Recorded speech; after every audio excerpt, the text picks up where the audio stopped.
mempelajari kitab Umdatul Ahkam, sebuah kitab hadis fikih Pak, ya, kitab hadis fikih yang banyak dikaji, kajiannya banyak pada saat ini Pak. Jadi Umdatul Ahkam itu sama seperti kitab Bulughul Maram. Jadi kalau Bulughul Maram itu ya karya besar dari Ibnu Hajar Al-Asqalani, ya, Ibnu Hajar Al-Asqalani itu mazhab Imam Syafi'i Pak. Tapi kitab Bulughul Maram ya, itu dipelajari ya, dan bahkan syarahnya pun banyak dipelajari seluruh dunia, lintas mazhab. Nah luar biasa Pak. Jadi kalau para ulama kalau sudah mengarang kitab itu sudah tidak lagi berbicara tentang satu mazhab, tapi sudah lintas mazhab. Seperti Bulughul Maram, juga kitab Riyadhus Shalihin yang mungkin dikaji juga setiap hari di sini juga. Itu kitabnya juga syarahnya ya Pak, bukan hanya matanya, syarahnya juga dipelajari di seluruh dunia, termasuk di kampus-kampus Pak. Kampus ternama Al-Azhar sekalipun juga mengajarkan kitab itu, Riyadhus Shalihin, Bulughul Maram. Begitu juga kitab ini, kitab Umdatul Ahkam. Nah, kitab Umdatul Ahkam ini Pak, jadi kitabnya bisa Bapak tahu ini cukup tebal ya. Ini berbahasa Arab ya.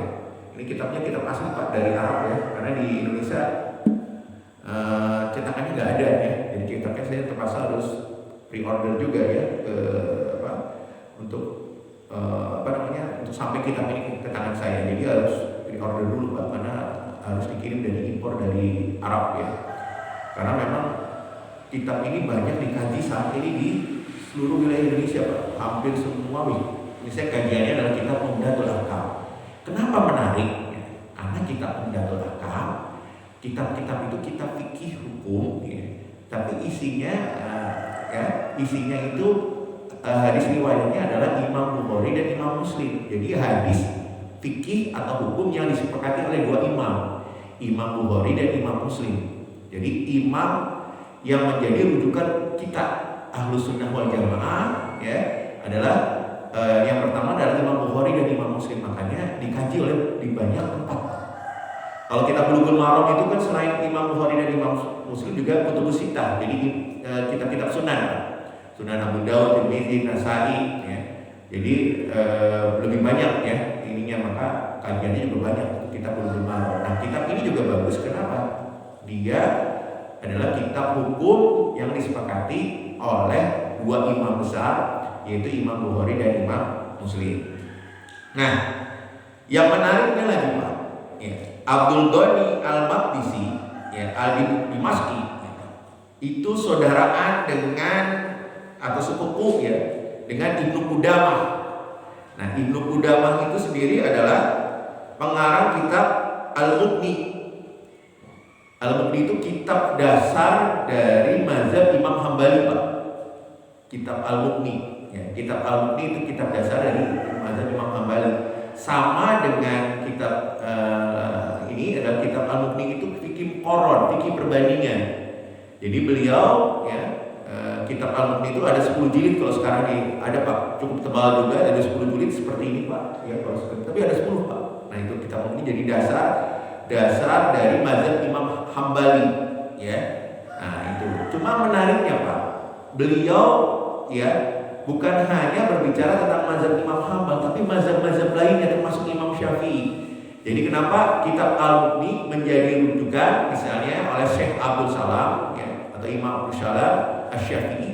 Karena rujukannya bukan hanya mazhab Imam Hambal, tapi dia berbicara dasarnya Imam Syafi'i seperti ini, dasarnya Imam Abu Hanifah seperti ini. Makanya seperti fikih muqarrar, fikih perbandingan ya.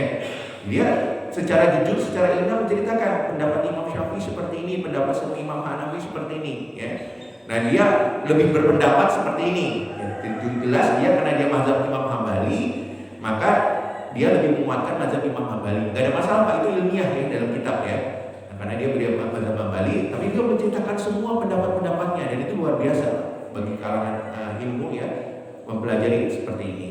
Dan uniknya lagi Pak, kedua imam ini Abdul Ghani dan Ibnu Qudamah itu belajar langsung kepada Syekh Abdul Qadir Al-Jilani.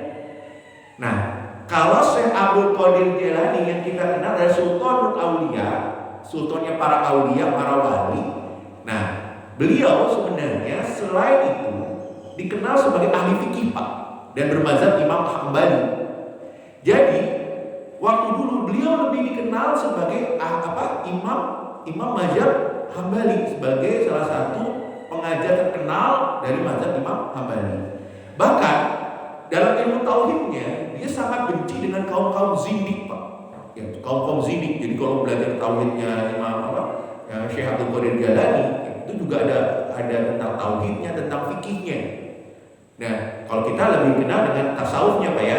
Jadi kalau masuk ke kita, kalau bicara tentang Syekh Abdul Qadir Jailani, lebih ke tasawufnya. Padahal beliau juga ahli fikih. Makanya Syekh atau Imam Abdul Ghani Al-Maqdisi dan Ibnu Qudamah pengarang Al-Mughni itu belajar langsung kepada Syekh Abdul Qadir Jailani sampai beliau wafat, walaupun cuma sebentar ya. Tapi beliau wafat karena Syekh Abdul Qadir Jailani wafat pada usia 90 tahun. Nah itu Pak. Jadi menarik ya. Jadi dia belajar kepada Syekh Abdul Qadir Jailani ya, tapi bukan esoteriknya atau tasawufnya, tapi belajar fikihnya Pak. Ya, karena Syekh Abdul Qadir Jailani ya lebih dikenal kepada ahli fikih ya, pada masanya ya. Kalau kita lebih kenal tasawufnya Pak ya, sebagai Sultanul Aulia. Nah ini untuk pemahaman kita, untuk memahami bahwa tentang kitab ini dan pengarang dari kitab ini. Jadi kita ada sangkut pautnya, walaupun yang kita kenal hanya Syekh Abdul Qadir Jailani sebagai ahli tasawuf, tapi sebenarnya beliau juga ahli fikih. Jadi kalau belajar tasawuf Pak, harus belajar fikih dulu. Fikihnya dikuatin dulu Pak. Jadi nanti pendapat-pendapatnya nggak ngaco gitu ya.